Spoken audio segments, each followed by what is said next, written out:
Mrs. Pepperpot and the Hidden Treasure by Alf Poysen, illustrated by David Arthur. A Beaver Picture Book. Anything can happen when you're the size of a pepperpot, and when Mrs. Pepperpot goes for a mysterious ride through the snow on Puss's back, there is a wonderful surprise in store for her. An enchanting new picture book about the amazing Mrs. Pepperpot. Mrs. Pepperpot and the Hidden Treasure by Alf Poysen, illustrated by David Arthur. It was a fine sunny day in January, and Mrs. Pepperpot was peeling potatoes at the kitchen sink. "Meow," said the cat. She was lying in front of the stove. "Meow yourself," answered Mrs. Pepperpot. "Meow," said the cat again. Mrs. Pepperpot suddenly remembered an old rhyme she'd learned when she was a child. It went like this: the cat sat by the fire, her aches and pains were dire, such throbbing in my head, she cried, I'll soon be dead.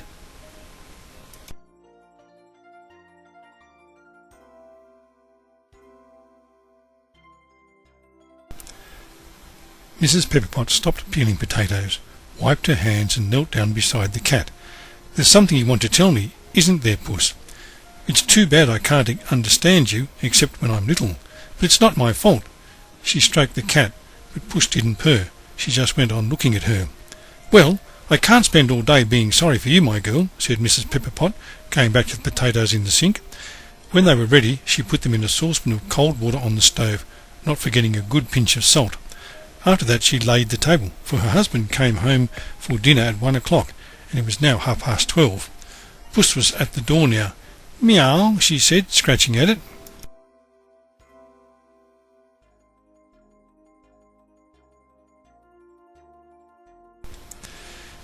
"You want to get out, do you?" said Mrs. Pepperpot, and opened the door. She followed the cat out, because she had noticed that her broom had fallen over in the snow. The door closed behind her, and at that moment she shrank to her pepperpot size. "About time too," said the cat. "I've been waiting for days for this to happen. Now don't let's waste any more time. Jump on my back. We're setting off at once." Mrs. Pepperpot didn't stop to ask where they were going. She climbed on Puss's back. "Hold on tight," said Puss, and bounded off down the little bank at the back of the house past Mrs. Pepperpot's rubbish heap.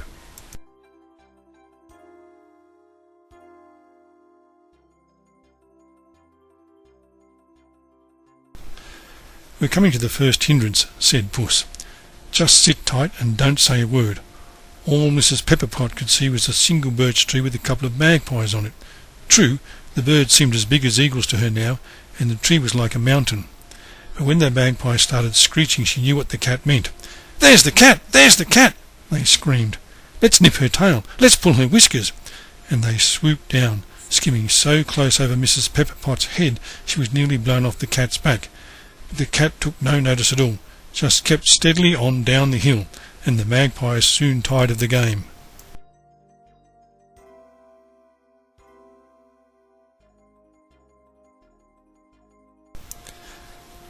"That's that," said the cat. "The next thing we have to watch out for is being hit by snowballs. We have to cross the boys' playground now, so if any of them start aiming at you, duck behind my ears and hang on." Mrs. Pepperpot looked at the boys. She knew them all. She had often given them sweets and biscuits. "They can't be dangerous," she said to herself. But then she heard one of them say, "There comes that stupid cat. Let's see who can hit it first. Come on, boys!" And they all started pelting snowballs as hard as they could.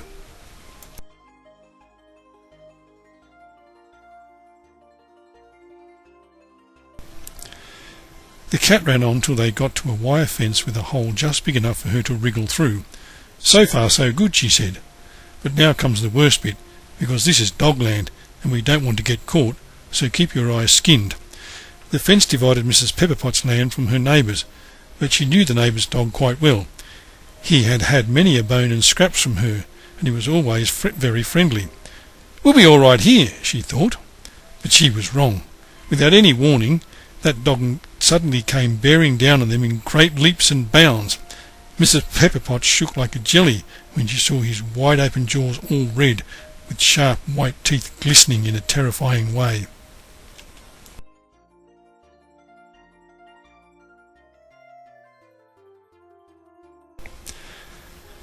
She flattened herself on the cat's back and clung on for dear life, for Puss shot like a flash across the yard and straight under the neighbour's barn. "Whew," said the cat. "That was a narrow squeak. Thanks very much for coming all this way with me. I'm afraid it wasn't a very comfortable journey." "That's all right," said Mrs. Pepperpot, "but perhaps you'll tell me now what we've come for." "It's a surprise," said Puss, "but don't worry, you'll get your reward. All we have to do now is to find the hidden treasure, but that means crawling through the hay, so hang on." And off they went again, slowly this time, for it was difficult to make their way through the prickly stalks that seemed as big as bean poles to Mrs. Pepperpot.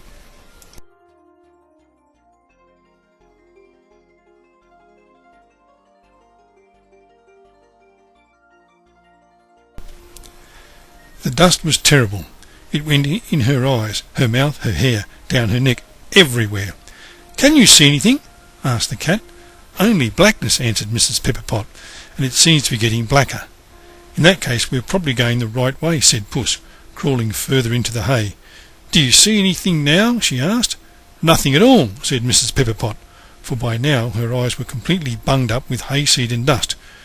"Try rubbing your eyes," said the cat, "for this is where your hidden treasure is." So Mrs. Pepperpot rubbed her eyes, blinked and rubbed again until at last she could open them properly.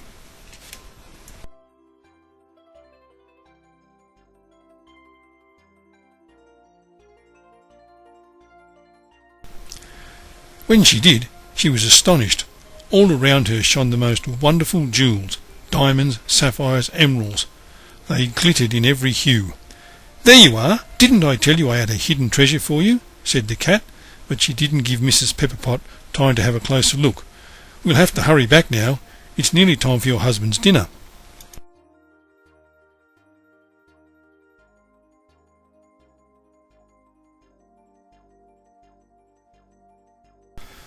So they crawled back through the hay, and, just as they got out in the daylight, Mrs. Pepperpot grew to her ordinary size. She picked the cat up in her arms and walked across the yard with her. The dog was there, but what a different dog! He nuzzled Mrs. Pepperpot's skirt and wagged his tail in the friendliest way.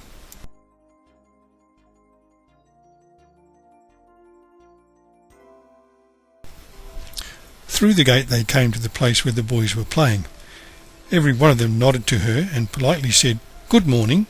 Then they went on up the hill, and there were the magpies in the birch tree, but not a sound came from them. They didn't even seem to notice them walking by.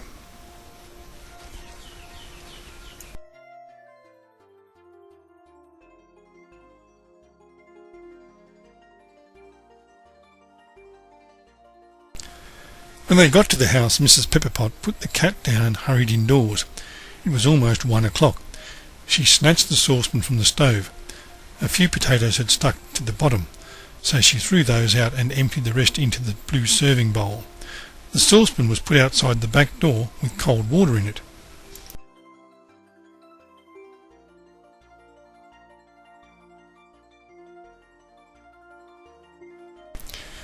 She'd only just got everything ready when Mr. Pepperpot came in. He sniffed suspiciously. "I can smell burnt potatoes," he said. "Nonsense," said Mrs. Pepperpot. "I dropped a bit of potato skin on the stove, that's all, but I've aired the room since, so just you sit down and eat your dinner." "Aren't you having any?" asked her husband. "Not just now," answered Mrs. Pepperpot. "I have to go and fetch something first. I won't be long."